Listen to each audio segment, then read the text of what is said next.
Thank you all for coming to our conference. This is, my name is Ron Weisberger. I'm the director of our BCC Holocaust Center. I think I know a lot of people here from one direction. We have people from the community and people from the college. I have a number of, as I usually do, thank yous and whatever, but I want to first introduce our Vice President for Academic Affairs, Greg Saras, who wants to welcome you all from the, on behalf of the college. Thank you very much. Welcome to Bristol Community College for this wonderful, wonderful educational event. I spoke with President Douglas earlier this morning, and she sends her regrets. Unfortunately, this event is taking place at the same time as the inauguration of Chancellor Johnson at the University of Massachusetts, Dartmouth, so she was on her way over there. Otherwise, she would be here. I get the honor of welcoming you here to the college for this event, and I get quite often to have this opportunity through events of the Holocaust Center.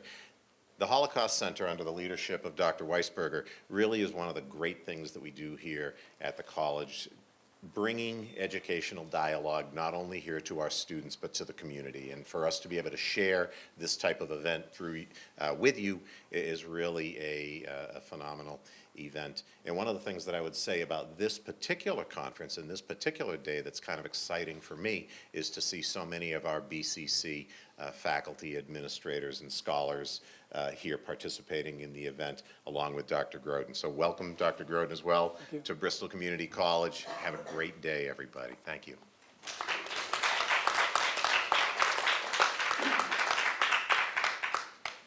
Thank you, Dr. Caceres.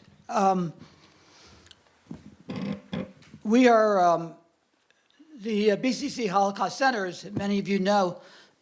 We do a number of things here. We are open, of course, to our college community, but also to the general community. And we have speakers. Some of you, maybe many of you, have been to our previous talks. This is the last of our programs for the semester or for the academic year.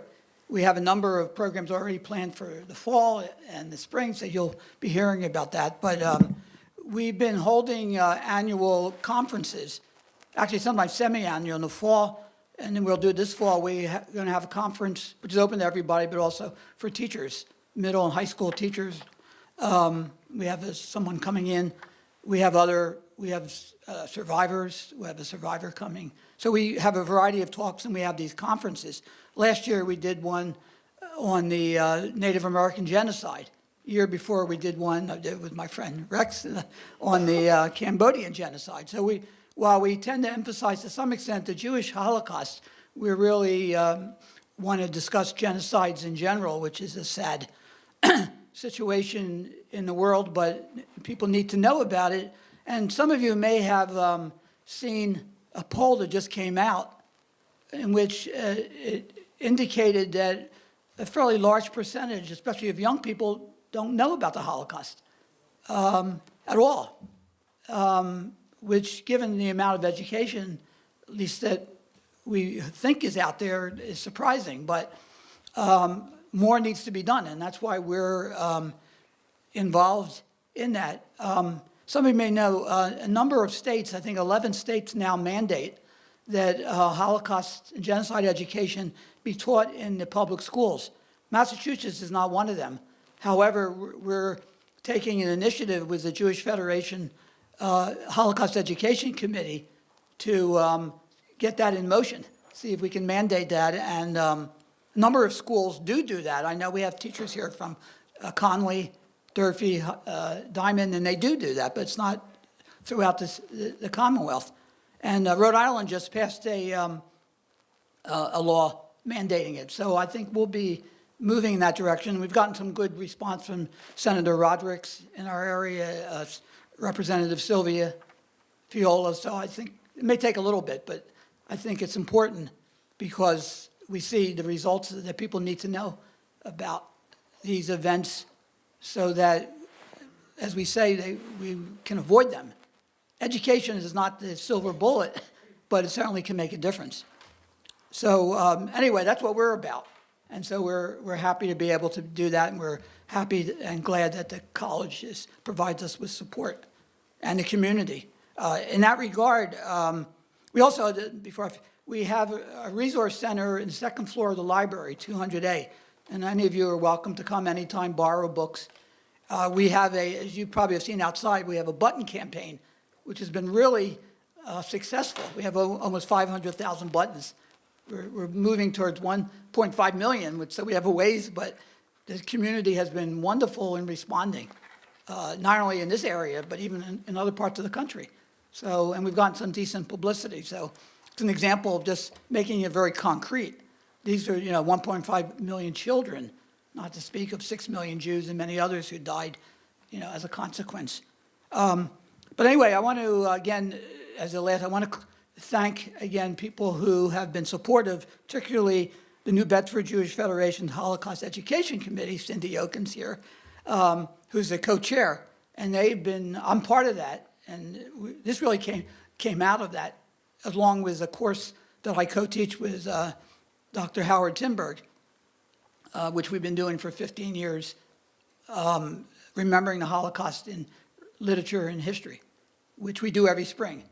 And by the way, anybody interested in sitting in on that course, you can do that. We do have anyway, I want to thank the Federation for their help, and they also they help us fund us, which is very important. We have the we have the president, Marty Lipman's here, and they provide us with the bulk of our funds, and we're very, very appreciative of that. We couldn't bring in speakers, whatever, without that. We are happy to, and we get a little money from the Jewish Alliance of Fall River, so we thank them too. We do get individual contributions, so we're always happy. All our money goes through the BCC Foundation, so it's a tax write-off, if that means anything, 5013C they call it. So we're always happy to get, and I'm always looking for millionaires who may want to fund us, if you know of any around, because there have been a number of centers around the country.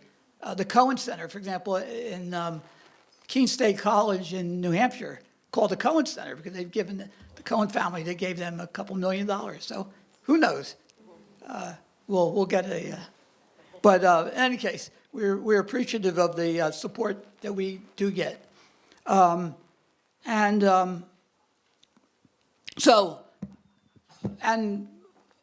more than anything else, we also are happy that people like yourselves come and are willing to spend a little time learning. This is an ongoing, I've been doing this for many years, and it's always a learning experience. New books come out, new research, and what we decided to do for this conference was to concentrate on, which you'll hear a lot about, the T4 program, which was a program that the Nazis instituted to murder disabled people. Incredible. And so we wanted to feature that. It was also where they first experimented on using, and again, you'll hear more about that, poison gas that was used on the Jewish population and others. And we are very happy, as our keynote speaker, then to have Dr. Michael Groden come. We also have a great panel, and we'll then have a little break. Well, we'll have a little break after the keynote. We have coffee out there that finally came. And we will then have a great panel which will elaborate on information that Dr. Groden, and Dr. Groden said he'd be happy to respond. Manya's a little, it's one of our, anyway, and then we'll have question and answer, and then we'll have a lunch. Lunch will be at the cafeteria. It had to be on unfortunately, we talk about money, we don't have money to supply lunch, but we have a good cafeteria, and then we'll convene again about 1 o'clock, and we have a great panel of physicians. We have Dr. Schwartz, many of you know him, Ronald Schwartz, who's been here in this community for many years. We have Dr. Phillips, I don't think he's here yet, but will be here. We have Dr. Andrew Matthews is here over here, who's in our nursing faculty. And what's your name? We have Beth Whitehead, a very good friend of mine. No, that happened to get a little old. Anyway, Beth Whitehead, who is a representative of our Office of Disability Services, which is does wonderful work here at the college. And they're going to be talking about contemporary issues in health, which is, again, very important. As you'll hear, the challenges that all these health professionals face on a day-to-day basis. All right, so let me introduce Dr. Groden, who is a distinguished professor of health, law, ethics, and human rights at Boston University School of Public Health. And he's also professor at the Center of Health, Law, Ethics, and Human Rights, having received, by the way, 2 of the highest awards granted to faculty at BU, the Career Research and Scholarship and the Norman Scotch Excellence Award for Teaching. You can't do better than that, both research and teaching. Sometimes people are good at one, not the other. Dr. Groden can do both, so that's really wonderful. He's also a professor of psychiatry and family medicine at the Boston University School of Medicine. He's director of the Project on Medicine and the Holocaust at the Elie Wiesel Center for Judaic Studies, the core faculty of the Judaic Studies program, and member of the Division of Religious Studies at the College of Arts and Sciences at Boston University. I don't know, do you have a little time to rest? I try. You try. It's all that. Anyway, so his Bachelor of Science degree is from Massachusetts Institute of Technology. He has an MD degree from the Albert Einstein College of Medicine, postdoctoral and fellowship training at UCLA and Harvard. And he's been on the faculty of Boston University for the past 34 years. So as you can tell, we have a distinguished speaker, and I want to introduce Dr. Groden. Thank you.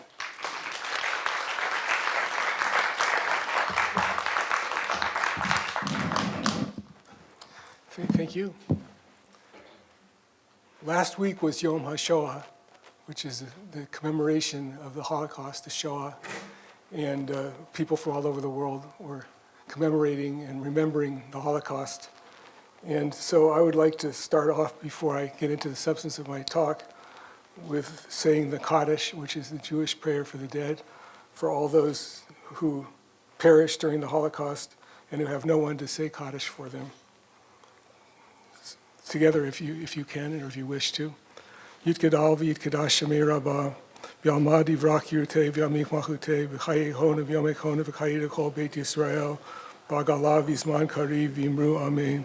Yehei Shmei Rabbah mizrach v'yalam l'amei amaya, yitbarach v'yishtabach v'yitbar v'yitramam v'yitnaseh, v'yitadar v'yitaleh v'yitalal Shmei l'kudisha brihu. Leila min kol berkata v'shirata, tushbechata v'nechemata, damiran b'yama v'imru, amen. Yehei shlomo rabba min shemaya, v'chaim aleinu v'yakol Yisrael, v'imru, amen. Aseh shalom b'imromav, hu ya'aseh shalom, aleinu v'yakol Yisrael, v'imru, amen. May we never forget. So I'd like to thank Bristol College and Bristol College Holocaust Center for inviting me. And Ron Weisberger, thank you for your kind introduction. Can everybody hear me? I tend to speak very softly. Is that better? Okay. Raise your hand if you don't hear me. I tend to speak very softly. First of all, I have to acknowledge the people who have supported my work financially and otherwise for the last almost 40 years. The Elie Wiesel Center for Jewish Studies, which is my home base, the International School for Holocaust Studies at Yad Vashem. It's the Center for Advanced Holocaust Studies at the United States Holocaust Memorial Museum, UN Voluntary Fund for Torture Victims, and the Office for Refugee Settlement of the Department of Health and Human Services. Each of these organizations have supported me, and I want to give them acknowledgement and thank them. Well, the Holocaust is the most studied event in all of history. There is more information and more discussion of the Holocaust than any other field, any other period of history. History is good with who, what, where, and when, but not with why. And so one of the things I want to try to help you with and deal with today is some of the why questions, to see if we can understand that. But let me preface my remarks by saying things that we should all agree on. It's a difficult topic, and it's supposed to be difficult. It's complicated. I've been doing this for 40 years, and the more I learn, the less I know, and the more questions come up. There are no simple answers. We want to start with what was. There are as many stories as there are survivors. The Holocaust was man-made, and we should never forget that. Nothing is or was inevitable. People made choices, and there are no bystanders, and we can talk about that at the discussion. But Professor Wiesel, my colleague and dear friend, and I spent months and months arguing and talking about bystanders and what does it mean to be a bystander. But the first question is, why study medicine in the Holocaust, which is what we're going to be doing this morning together. To understand a watershed event in the history of the world and how medicine played a crucial role. To study the ramifications of prejudice, racism, and stereotyping. To explore the dangers of silence and indifference in the face of human rights abuses. To examine the use and abuse of power, especially the role of technology and bureaucracy in Nazi medicine. To explain the roles and responsibilities of the agents, and to appreciate contemporary parallels and warnings in modern medicine. So the outline of my talk with you this morning is, first I'm going to talk a little bit you can't talk about the T4 program and euthanasia without putting it in the context of the Holocaust, and the eugenics program and the sterilization program.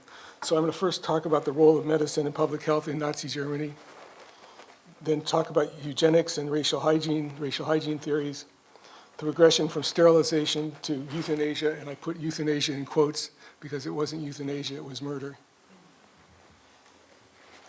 to the final solution of the so-called Jewish question, and then some brief remarks on contemporary eugenics and euthanasia and legacy of the doctor's trial.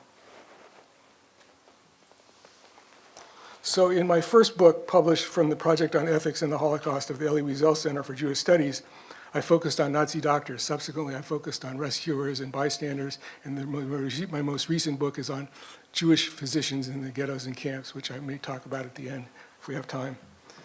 But my first book that I published at the Elie Wiesel Center for Jewish Studies, I was focused on the Nazi doctors.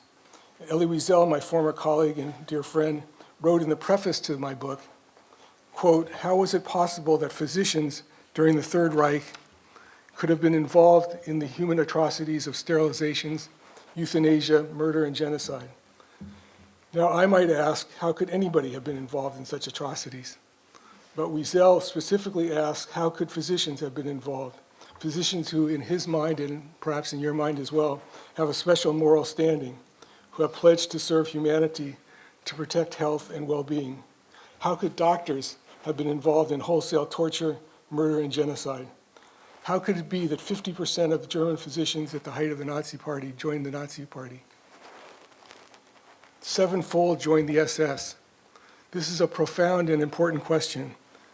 To understand, and I put that in quotes, not to excuse, but to try to understand these events, one must look back in history and understand the role of medicine and physicians in relationship to racial hygiene theories, the medicalization of social ills, and the meshing of medicine and National Socialist ideology. Let me repeat, nothing was inevitable. People made choices. To understand the antecedents events, we must go back to the turn of the century. The work of Gregor Mendel, the monk who played with peas and was interested in genetics, was essentially lost and rediscovered at the turn of the century. There was a resurgence of interest in heredity. All of human history was seen as a function of social Darwinism. Man's intelligence and social status was hereditary. Society must prevent the procreation of quote-unquote inferior races and promote the quote-unquote superior races to stave off the decline and ruin of European culture. But eugenics was an international movement, and we see that they were much more advanced than the Germans. There is an international movement in Britain. This is a little awkward. It's hard, I can't point to it. But here, only healthy seed must be sown is a British poster. Check the seeds of heredity, disease, and unfitness for eugenics. And these other two slides are from the eugenics in the US. We have the history and purpose of the Congress, the Third International Eugenics Congress, 1932, again, before the Nazis even came into power. There was eugenics, the self-direction of human evolution, And then the American Eugenics Society, Eugenics Program for America from 1936. We see that there was a progression in the US of sterilization and eugenic laws. First, there were sterilization laws in the United States before the Nazis took power. In 1907, the first sterilization laws were enacted in Indiana. In 1924, the Johnson Immigration Act used the census from 1890, which highlighted the Western and Northern immigrants, refugees, as opposed to the Southern and Eastern, which were much less wanted. They used the census from 1890 for the Johnson Immigration Act in 1924, allowing for racist exclusion of Southern and Eastern Europeans. In 1927, the US Supreme Court found forced sterilization to be constitutional, and by 1944, the 30 states had reported over 40,000 sterilizations in the United States. So here's a quote. We have a decision in the court case regarding the legality of forced sterilization. And in it we read, referring to the fact that the state can draft people into military service, the court concluded, quote, we have seen more than once that the public welfare may call upon the best citizens for their lives. It would be strange if they could not call upon those who already sapped the strength of the state for these lesser sacrifices, often not felt to be such by those concerned. In order to prevent our being swamped with incompetence, it is better for all the world if instead of waiting to execute degenerate offspring for crime or to let them starve for their imbecility, society can prevent those who are manifestly unfit from continuing their kind. The principle that sustains compulsory vaccination is broad enough to cover cutting of the fallopian tubes. 3 generations of imbeciles are enough. And you might think this was something from Germany. But this is Buck v. Bell, which is the US Supreme Court with an opinion written by Oliver Wendell Holmes, again challenging a statute in Virginia which allowed sterilization of people who had incompetent or were unfit. And based on this, the Supreme Court said it was legally justifiable and constitutional to sterilize because 3 generations of imbeciles was enough. And this is Carrie Buck and her mother, and she allegedly had a child which probably didn't have retardation at all, but on this basis of this was sterilized. Then we have eugenic fairs in the US. We have eugenics at a state fair in Iowa for the fitter family clubs, white Anglo-Saxon, Protestant, blue eyes. Those were the privileged, the fitter family clubs. We have the eugenics building in Topeka, Kansas with the winners of the fitter family club, the good Aryan stock. We have here, some people are born to be a burden on the rest. And we have another eugenic exhibit. So the United States was very involved and very, very forward in their eugenic ideas. And we're going to see that the Nazis actually learned some of their early eugenics from the US, which was actually the pattern for creating some of the sterilization laws. And we have another quote. The Jews are a highly inbred and psychopathically inclined race whose defects are almost entirely due to heredity. That Jews disagreed with his diagnosis simply confirmed its validity. The general paranoid attitude of the race is shown in almost a universal tendency to fail to appreciate the point of view of one who opposed them. So you might think this also was from Germany. But this was the US Public Health Service's physician in charge of examining immigrants on Ellis Island, New York in 1923. In case we have the academic community, the New England Journal of Medicine, the most prestigious medical journal at the time, in 1933, which is exactly when Hitler came to power. We have the New England Journal of Medicine in an editorial, and I quote, "The burden of society resulting from this increase in feeble-mindedness is tremendous. Persons with subnormal intelligence are always potential criminals. The financial loss to the country is appalling. The annual total cost of mental disease for the US is around $750 million. We should recognize this danger that threatens to replace our population with a race of feeble-mindedness. We must study its causes and the sources from which it springs. If we wait too long, that viper that we have nourished may prove our undoing," unquote. A 1934 position paper, again, this is before the Nazis came into power. Leo Whitney, the executive secretary of the American Eugenics Society, quote, "While we were pussyfooting around, reluctant to admit even the insanity of certain sorts runs in families, the Germans were calling a spade. We cannot but admire the foresight revealed by this plan in general and realize that by this action, Germany is going to make herself a stronger nation." And so we moved to Germany, where we had positive eugenics, the creation and the maintenance of the good Aryan stock, and the elimination of the defective, ultimately Jews and gypsies. And medals were given out for mothers who had many children. So we have this idealized Nazi family and protecting the people's welfare. Women who are given out, medals are given out to mothers who have many children, so you get a bigger medal if you have 10 children, good Aryan children. The Nazis promote public health. This is an interesting chapter, by the way, which we don't have time to talk about, which was during the Weimar and during a lot of the Nazi period. There were incredibly progressive public health, nutrition programs, exercise, clean environments, anti-smoking campaigns, cancer prevention campaigns for Aryans. The idea was to protect the positive well-being of the Aryan. Medicine would be called upon to help cure a Germany ailing from, quote, "overwhelming social, political, and economic burdens brought on by the handicapped, the incurables, homosexuals, and the Jews and gypsies," unquote.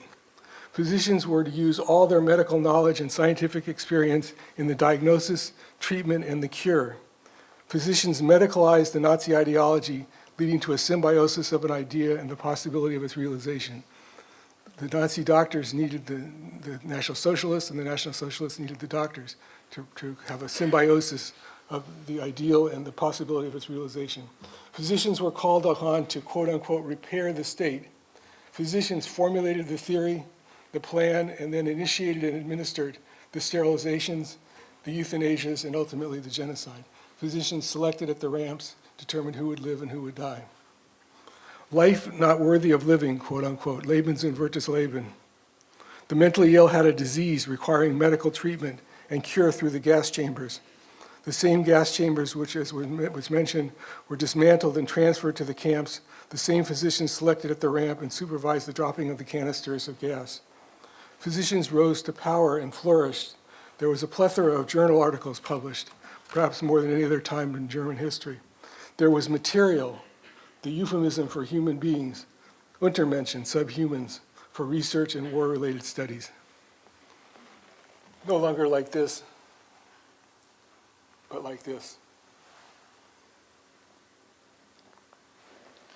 And so sterilization courts were established with one lawyer and two physicians, one physician having some expertise in racial hygiene, and based on these measurements, which really had no basis in fact or in science, people were sent to the sterilization.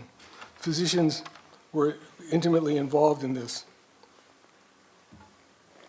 sterilizing the unfit, the feeble-minded, the retarded.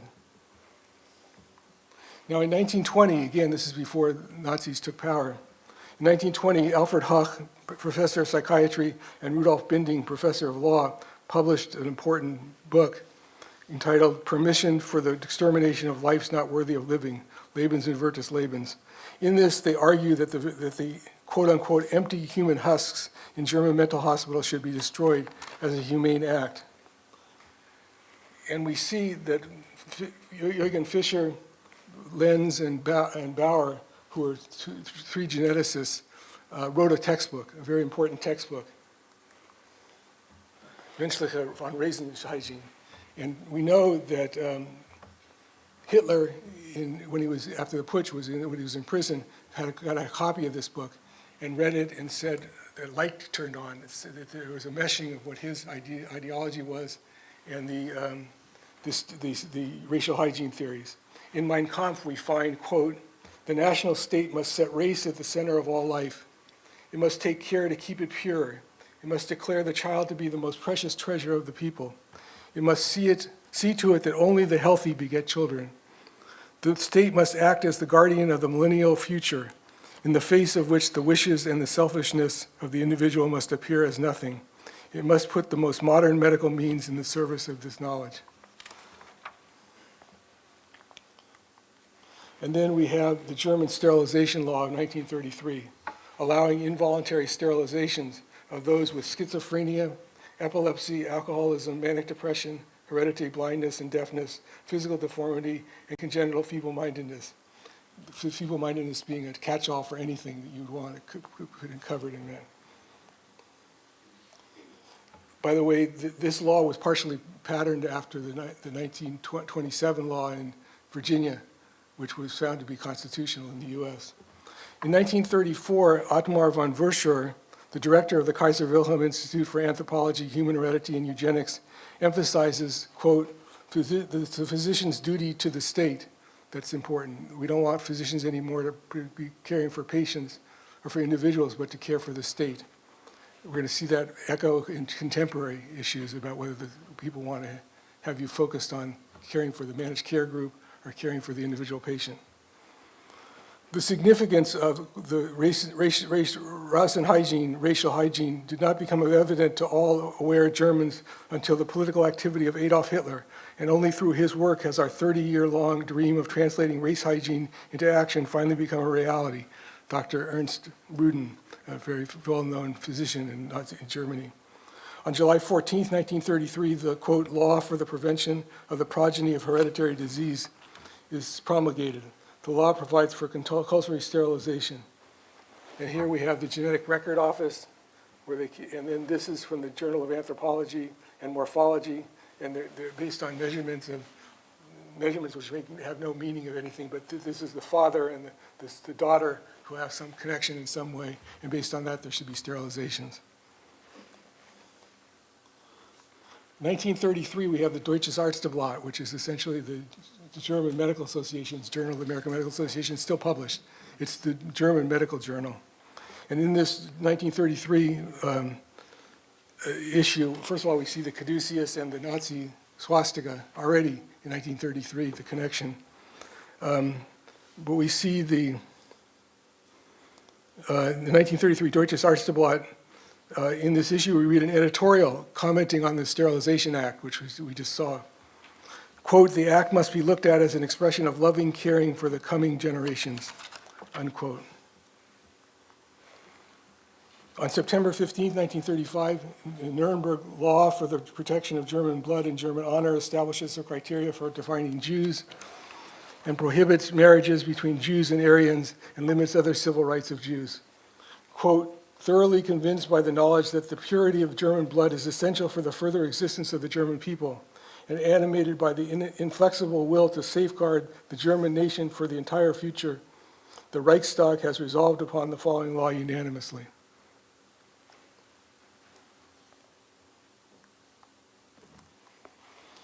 And here we have an example of hereditary family trees, the upper left being in America and the bottom right being in Nazi Germany. It's an example of hereditary family trees, and based on quote-unquote pseudoscience revealing contamination, quote-unquote, of the gene pool, physicians would refer patients to the eugenic sterilization courts, paid primary care doctors 5 to 10 pfennigs a month about the cost of a pack of cigarettes to report people to the sterilization courts, and the sterilization courts would then refer them to sterilization. So we have poverty, or we have unemployment, and we see that this follows through the generations, and therefore, based on that, we have sterilizations.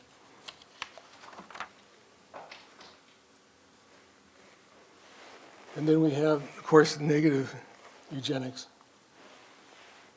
The burden on the folk, the people. Hitler was called the Arzt der Volk, the physician of the folk, of the German people. So you can see the medicalization all the way up and down.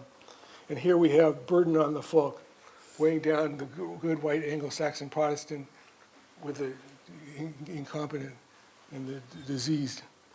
60,000 Reichmarks is what this person suffering from a hereditary disease cost the people's community during his lifetime. National Comrade, this is also your money. Read New People, the monthly magazine of the Bureau of the Race Politics of the NSADP. And we move from sterilization to euthanasia. State-sanctioned killing began during World War I. but it was first discussed by the Nazis in 1933.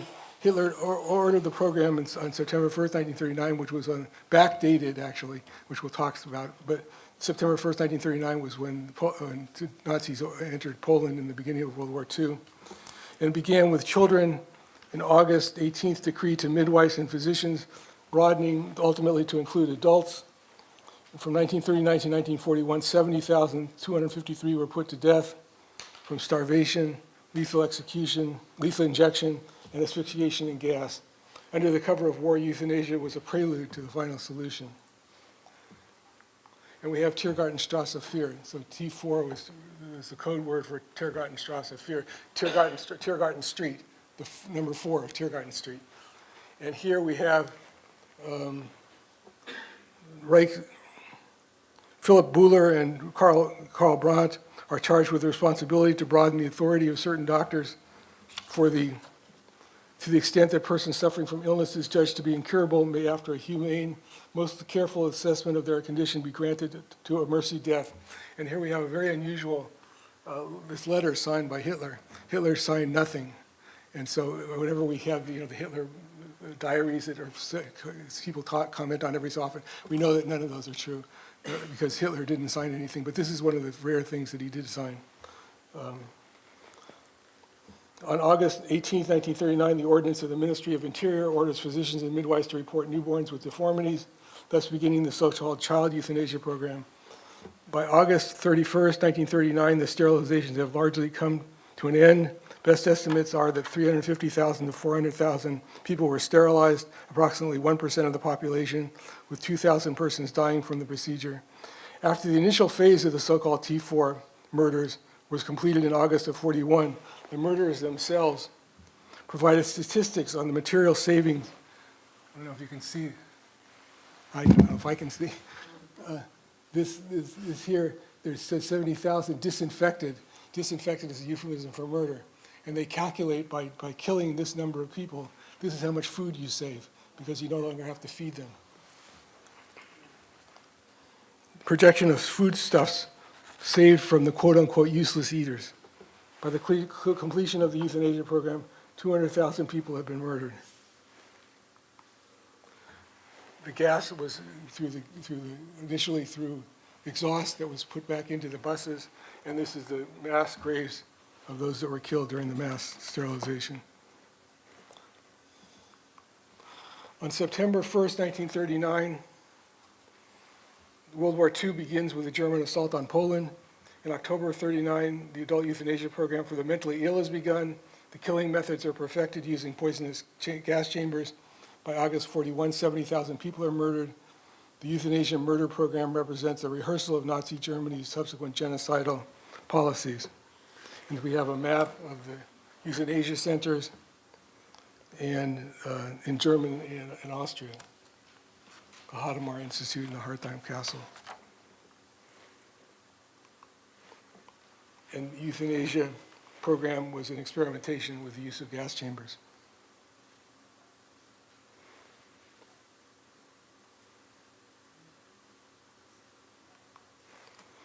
This is the form used to select and register candidates for the operation of T4 euthanasia program. This form was issued by the Reich Association of Hospitals and Nursing Establishments and distributed for all state and private health care facilities caring for the chronically ill and elderly in October 1939. And so this is the form that was filled out. Ultimately, people were transferred to these euthanasia centers, and then a letter would be sent back to the family that their loved one had died. And a death certificate was often issued. Unfortunately, sometimes the death certificate was identical for people that were sent to their home, and their neighbors got the exact same certificate. Death certificates were issued with a diagnosis of pneumonia and appendicitis. Ironically, one of these death certificates diagnosing appendicitis, despite the fact that the appendix on this person had been removed 10 years earlier. Joseph Mengele, Otmar von Scher's favorite student, Eugen Fischer, are all part of the euthanasia program. And we see propaganda posters. People are seeing, this is the one that is most powerful. is, you can see the microscope. People are seen as races, as infectious diseases. As German medicine views these germs under the microscope, diagnosing and disease, and then treating and permanently curing the disease through sterilization and eradication. So you can see the Jews, the homosexual, capitalists, and the communists. Again, the medicalization, you see these people, and then they need to be destroyed through sterilization. The blood libel, killing of Christian children to big matzah, anti-Semitism, and eugenics all linked together. The ghettos were established in Europe. Jews were moved into the ghettos where they are to starve as a prelude to transport to work or to death camps. These Jews lived on 300 calories a day. They were expected to die within a month or two. And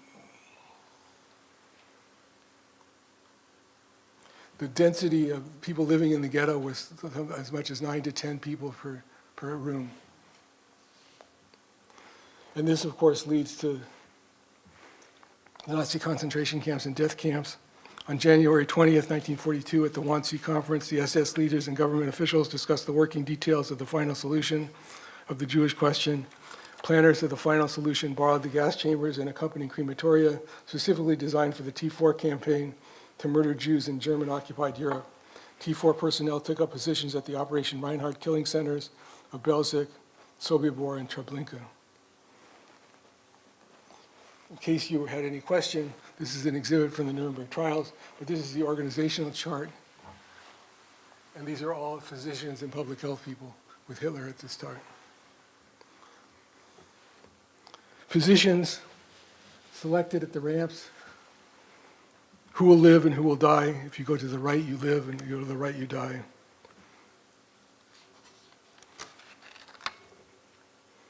So I began my work, as I said, working with survivors, clinically working with survivors of the Holocaust, child survivors and children survivors, and then began working with rescuers and bystanders.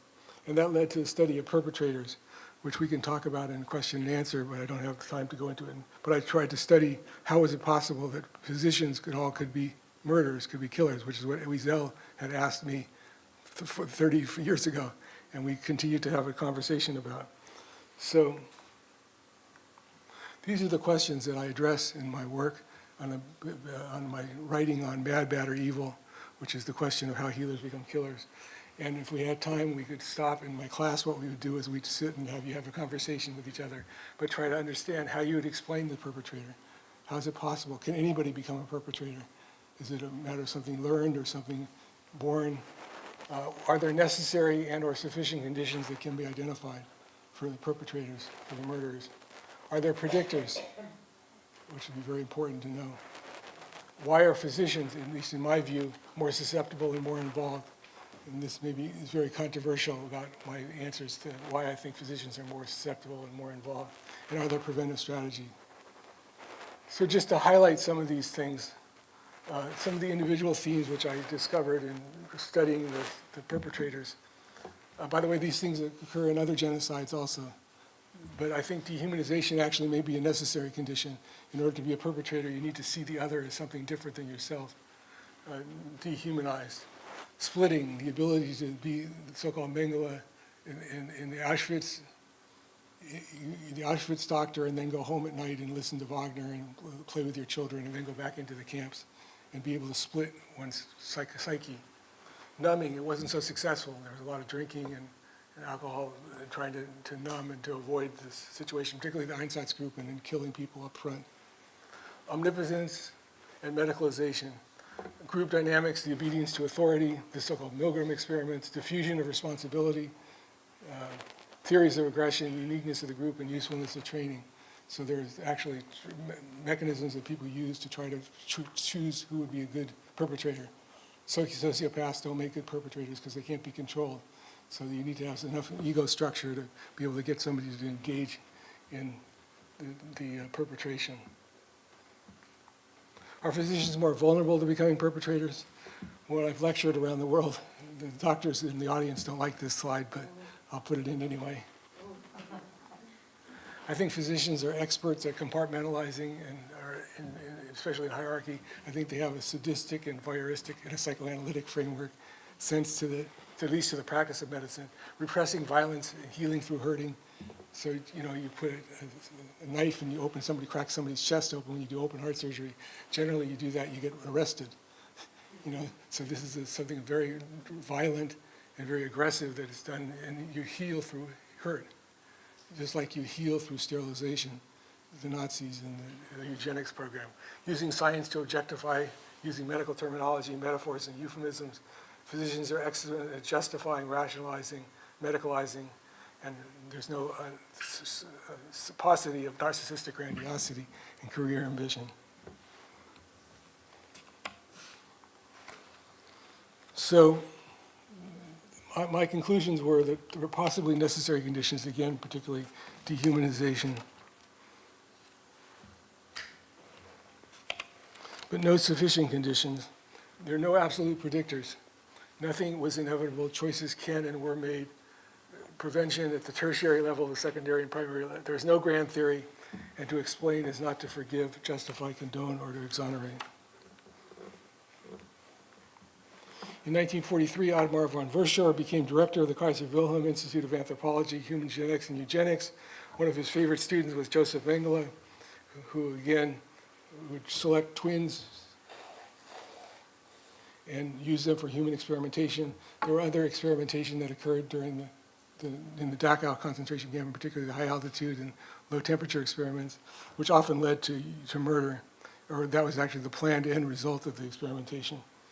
But it's important to hear the voice of the survivor, and particularly to hear about some of these things I talked about, of dehumanization and the concern about physicians being involved.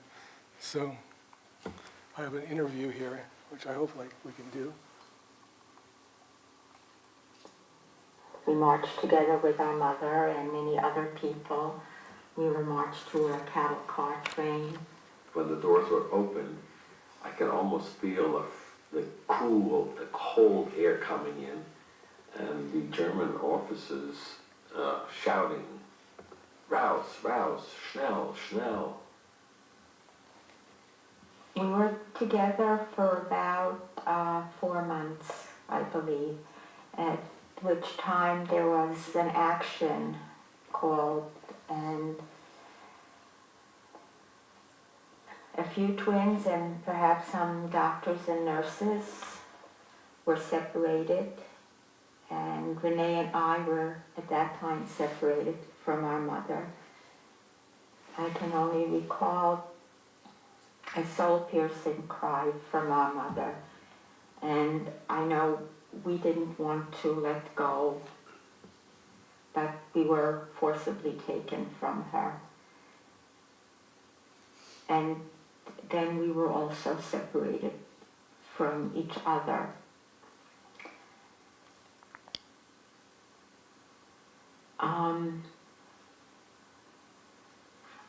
It was only later on that we learned that that entire lager, that 3,700 people were all killed that night. My mother remembered. When I got to the infirmary, what I remember is always had to get undressed and being put between two cold plates, which I know were called Röntgen machines. I think that's X-ray. And measured and weighed and poked and pushed. I remember going to Mengele specifically. Actually, the very first time that we went to the doctor was when our mother was still with us. So we were still in the Czech Familian lager. And I remember it especially because I was only concerned that Renee would cry and something terrible would happen to him. And I have recollections of blood being taken from my neck and my arms. I hate doctors. The blood from the neck was extremely painful. Dehumanization. Extremely painful. But I knew I couldn't cry, and I didn't. I never cried.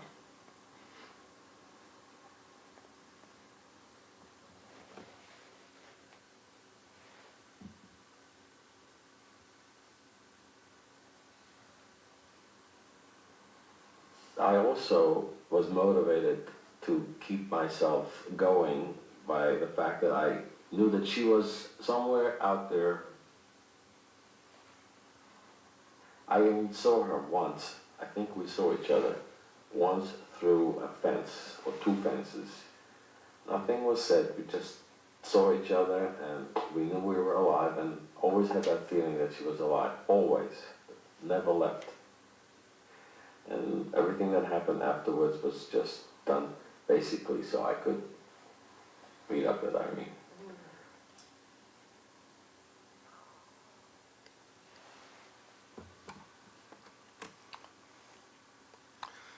So I've been involved with a group called Candles, which is the children of the Auschwitz, the twin studies, and I've worked with them and cared for some of them.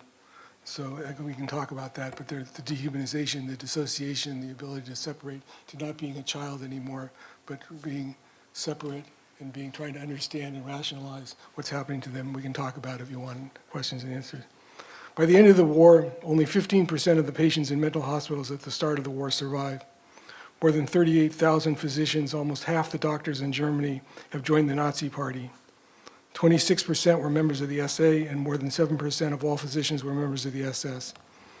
This is compared with less than 0.5% of the general population. Between April and May of 1945, the concentration camps have been liberated by the Allied forces, uncovering untold horrors, murders, and genocide. 2.7 million of Poland's 3.3 million Jews are dead.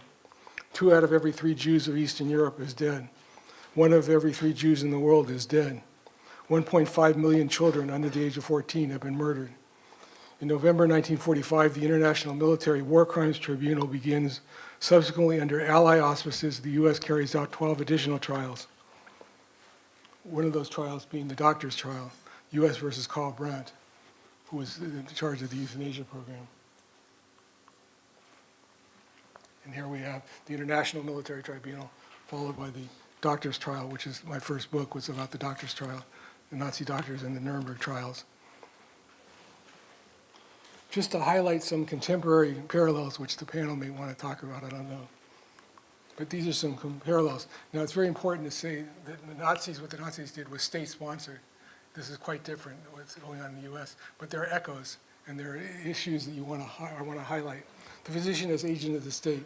There's an increasing push towards having people, particularly doctors in this country, no longer caring for patients, but caring for groups of patients, and to be concerned about the government and the government sponsor. Physician-assisted suicide and euthanasia. This is real euthanasia, so they're terminally patients, but there's a slippery slope where they started off with passive, so-called assisted suicide, then moved to active assisted suicide. Then in the Netherlands and in Canada, Belgium, went to non-voluntary actual killing, and then the actual killing of the mentally ill. So there's an extension of this so-called slippery slope of going from euthanasia, assisted suicide, to active killing, including newborns. Physician-aided in killing and capital punishment. So whether you believe in capital punishment or not, it's interesting why you want doctors to give lethal injections. You don't need doctors to kill people, but it medicalizes and sterilizes and allows people to do things that otherwise might not be able to be done. Military medicine and dual loyalty. Are you a physician first or a soldier first? Physician involvement in torture. Regimes all over the world want doctors to be involved in torture because it legitimizes it. It makes it a medical activity. And we saw that in Abu Ghraib, and we saw that in screening for genetic diseases and genetic engineering. Again, positive eugenics. There's pre-implantation genetic diagnosis. Some people say that in the future we won't have actual reproduction anymore. We'll have sex, and we'll have reproduction all done by in vitro fertilization and selection of the embryos that are the good stock, and not putting in the embryos that are not considered favorable. State-prescribed reproductive policies. Medicine and economic pressures, stigmatization and dehumanization is an ongoing issue. Mandatory reporting laws, chemical and physical restraints, and respect for the dead.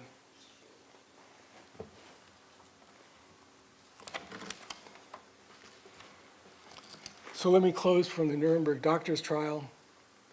Quote, "It is our deep obligation to all peoples of the world to show why and how these things happened. It is incumbent upon us to set forth with conspicuous clarity the ideas and motives which moved these defendants to treat their fellow men as less than beasts. The perverse thoughts and distorted concepts which brought about these savageries are not dead. They cannot be killed by force of arms.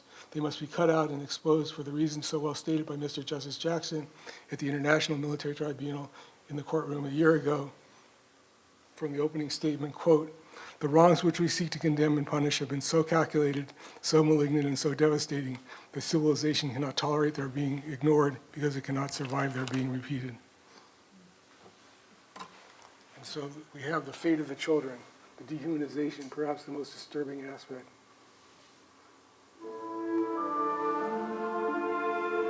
1.5 million children were murdered.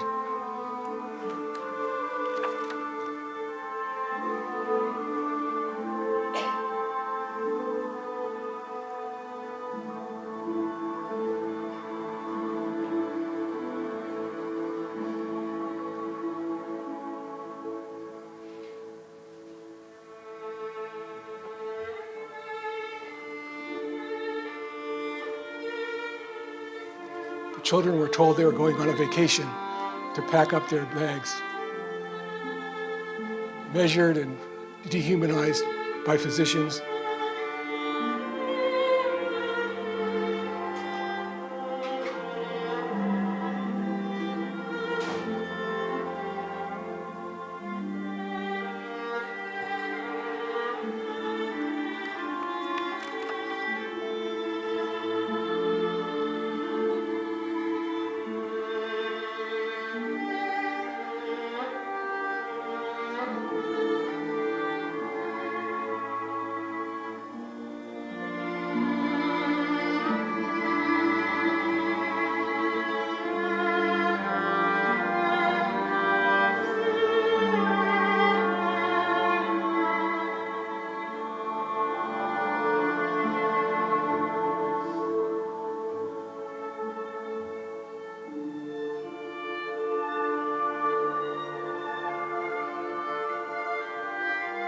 Doctors examining the children.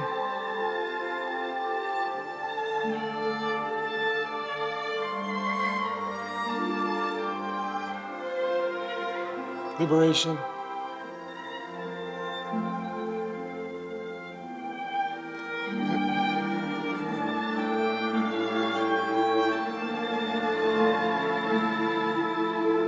Children's shoes.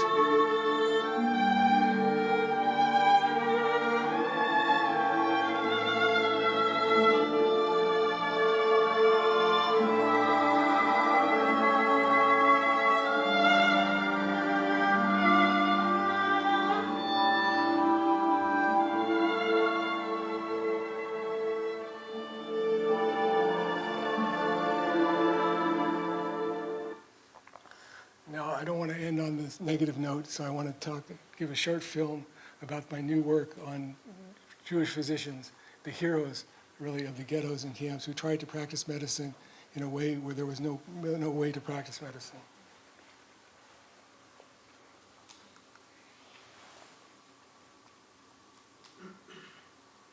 Jewish physicians in the ghettos and camps. The doctor's role is always to heal, whether that be to lend a helping hand, whether that be to comfort, whether that be to listen. I began my work with Holocaust survivors, and I've been interested in resiliency and the issue of how people deal with trauma. And then I became interested in perpetrators and did a book on the Nazi doctors and the Nuremberg trials. Then I said, gee, I've been doing all this, why don't I work on the doctors, the Jewish doctors? Try to put together in one place all the documents and all the histories, all the stories, all the interviews of Jewish doctors in the ghettos and camps during the Holocaust.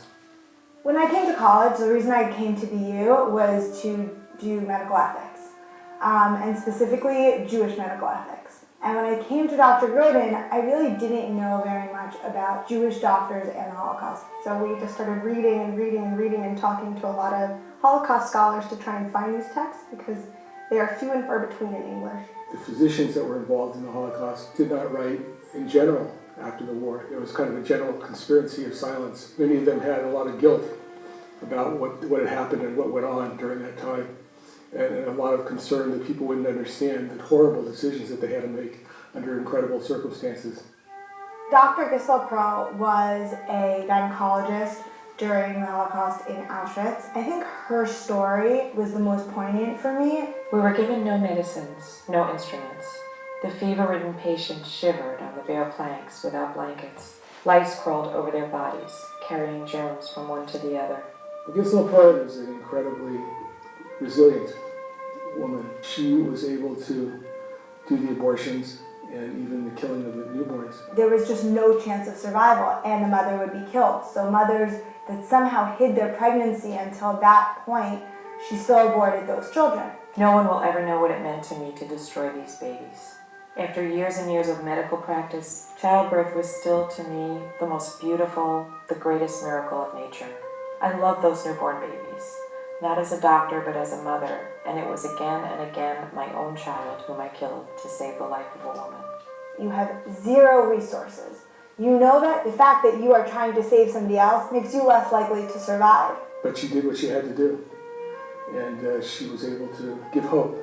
Hope in a place of no hope. God was good to me. By a miracle, every one of these women recovered and was able to work, which, at least for a while, saved her life. Physicians found themselves in every place that other Jews found themselves, whether it be in the ghettos, in the camps, but they had a special role to play and a special obligation to try to help rather than to be bystanders. There were hospitals in the Warsaw Ghetto. There was a medical school that was established, places where you can imagine they tried to maintain normalcy. And so the Warsaw Ghetto Hospital was a remarkable place where they had inadequate facilities, inadequate equipment, inadequate medications, and yet they tried to do whatever they could with whatever they had. What they had was the ability to try and convince their patients that their lives would go on, that this was a stage. People looked up to the doctors, and so if the doctors were able to carry on, then perhaps in some way they were able to carry on as well. The letter that Dr. Elks wrote to his children after he had them smuggled out of the ghetto, I think, is the text that stands out most in my mind. Dr. Elkanan Elks, he was the head of the Judenrat in the Kovna ghetto. A lot of doctors were placed in these positions of power within the ghettos, especially whenever the Nazis were doing actions, so picking out people who would live and who would die. He would stand there for hours and hours and try and negotiate for each individual person to be kept alive. One of the issues was who would be able to get back to work, because that was their life. If you couldn't work, you'd be killed. And so a decision had to be made. I am the man who with my own eyes saw those about to die. With my own ears I heard the awe-inspiring and terrible symphony, the weeping and screaming of 10,000 people, old and young, a scream that tore at the heart of heaven. And so he wrote this letter to his children that he had smuggled out of the ghetto. He just writes about how the only thing that brings him and his wife any comfort as they're sitting starving to death in the ghetto is fantasizing about how his children are going to grow up and the fact that they will grow up and who they're going to be. Our innermost desire is to see you again, to embrace you, and tell you once again how close we are to you, and how our hearts beat as we remember you and see you before us. As we stand here at the very gates of hell with a knife poised at our necks, only your images, dear ones, sustain us. This letter was also smuggled out to his children that he never ever saw again. For me, I think what was so compelling about this project was that specific medical ethics, how Jews during the Holocaust made these decisions, how their professions influenced them. We can never, nor should we ever, hopefully be in the situation to have to make the kind of decisions they made. The most important thing that I've learned is that there is an incredible will to maintain one's dignity and one's sense of self.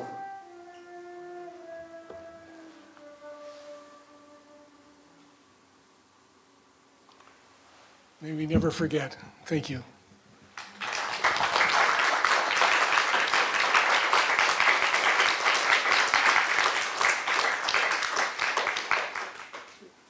So I think we have a few minutes, then we'll take a little break, and then we'll have the panel. So we have some questions for Dr. Goodman. Yes. When you talked about the sterilizations in the United States Yeah. in the 30s, Yeah. The 20s and 30s. Actually, up to the teens, 20s and 30s. okay.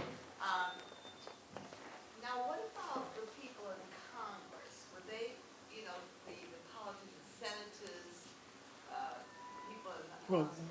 Were they aware of this, and was there any kind of opposition or outcry? no, they were aware, I mean, we don't know about, but the state legislatures obviously did, and particularly in the South and California, where there were these, and Indiana, Virginia, and the California were the major places where there was sterilizations going on.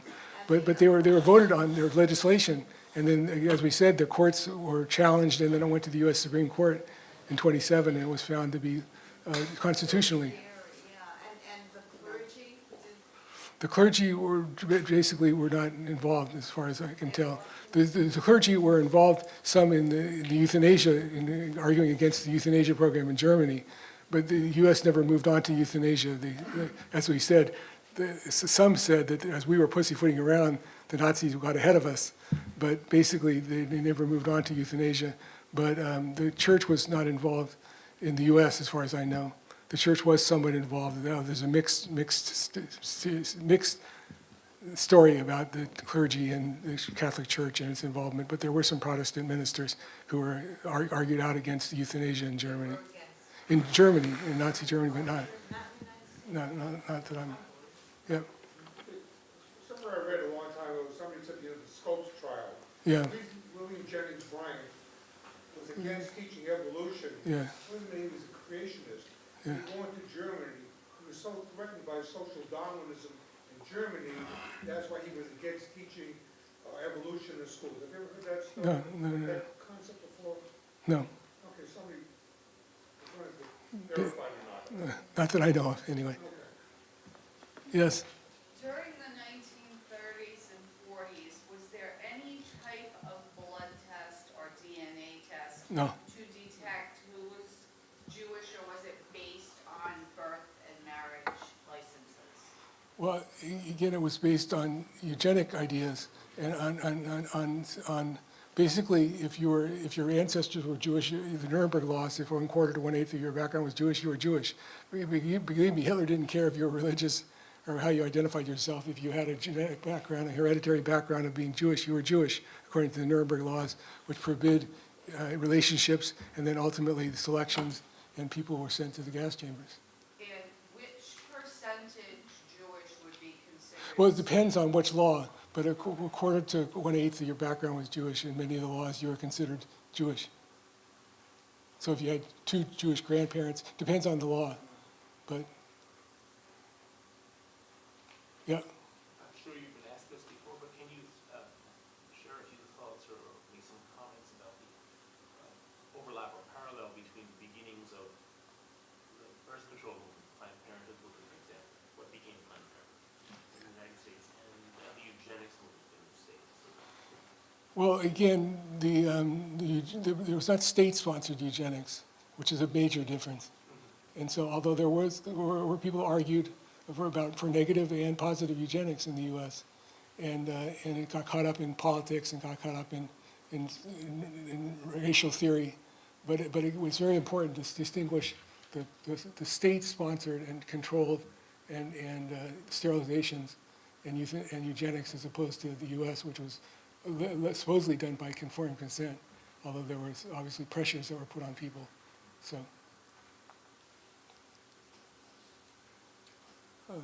yep. Had a class at Harvard Law School taught by Dershowitz. Yeah. We did a discussion. The issue was necessity as a defense to murder. Yeah. And it morphed into a discussion of abortion before it was rape, and when you could be justified in doing an abortion. And the class discussed which defects in the Yeah. inside the womb would be justified in doing an abortion, and whether it was questioned or not. And then he says, well, why not wait till after the child was born? Yeah. And then he said that the standards that he just laid out were the same standards that they used at Nuremberg. Yeah. So we got the class, or at least a few members still discussed it, and so you could see that intelligent people could follow that discussion. Well, of course, eugenics got a bad name, but of course, what we do in genetic testing every day in the U.S. is eugenics. You can call it positive eugenics, negative eugenics, But obviously, that's what amniocentesis and chorionic villi sampling is all about, trying to select against bad genes, horrible diseases, and eliminate those horrible diseases. But also, there was a study done, a sociological study, asking people, again, increasingly we're going to be doing reproduction, particularly where there's high risk, by creating an embryo and then taking a cell out of the 8-cell stage blastula and doing complete genetic analysis on that, and then you know what the genetics are of the embryo, and you put back the embryos that you want and discard the embryos you don't want. So there's a study done of, this is, just asking people, but if there was a gene for homosexuality as an example, and there isn't going to be any gene, it's going to be much more complicated than that. But if there was a gene, how many people would abort based on the fact that your child had that gene? And 80% of people said that they would abort. They did a study of saying if you had a gene for morbid obesity, how many people would abort? And 75 to 80% said that they would abort. Now that's just speculation, but the idea is the notion of having a perfect child and what that means and how you decide is a growing concern in terms of control. Now again, this is all done in the U.S. where people have informed consent and people have protections, but there are also messages that are sent out, particularly to the children who already have these diseases, that if the notion is that had we known, we would not have had you. And so this is a very important sociological as well as psychological issue. Yeah. Just quickly about abortion. I read somewhere that in Nazi Germany, when they were killing people, it was still against the law. Yeah, for Aryans. Even on a Jewish pregnant woman, you could not do an abortion. Well, You could not abort. no, you could do abortions. You couldn't do abortions for Aryans because you want to have more Aryans. But for Jews, but ultimately Jewish patients were not allowed to, were only allowed to see Jewish doctors were only allowed to see Jewish patients, and they were because they were eliminated from their public civil service jobs early on, and then. There's no connection between abortion and mass murder, obviously, in Nazi Germany. Well, I'm not sure how the direct line connection, but there's clearly the notion of that the Nazis, the Aryans should have more children and be protected and be healthy, and get rid of, if a woman became pregnant in the camps, she would be killed. If she became pregnant and if she delivered, she would be killed and the child would be killed. So.